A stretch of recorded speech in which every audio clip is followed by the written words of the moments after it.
Gog et Magog, ça vous dit sûrement quelque chose. Ils anéantiront l'humanité. Mais qui sont-ils vraiment? Gog et Magog, ou Ya'juj et Ma'juj en arabe, sont mentionnés dans le Coran comme l'un des signes majeurs de la fin des temps.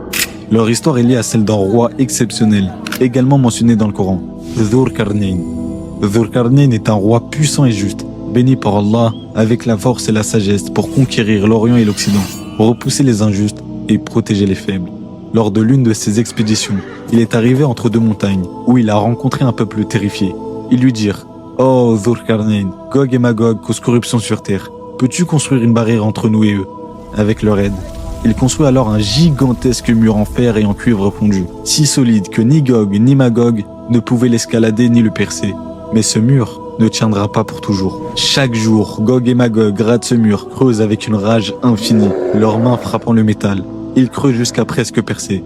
Mais chaque nuit, Allah rebouche leurs trous, les repoussant encore et encore. Mais un jour, ils diront enfin « Inch'Allah » en s'arrêtant. Et cette fois, Allah ne rebouchera pas le trou. Le mur cédera et ce sera le chaos. Ils sont si nombreux que pour chaque être humain, il y aura 999 d'entre eux. Une vague écrasante qui engloutit tout, éteint la lumière et efface l'espoir. Ils boiront chaque lac, chaque rivière, jusqu'à ce qu'il ne reste plus une goutte d'eau sur terre. Et quand les derniers d'entre eux arriveront, ils diront « Il y avait autrefois de l'eau ici ». Ils sont la vague noire qui effacera toute trace de vie, un fléau que rien ne peut freiner, un signe que la fin du monde est proche, très proche. Mais aussi puissant soit-il, leur force n'est rien face à celle d'Allah, et la vraie protection se trouve dans la foi et la prière.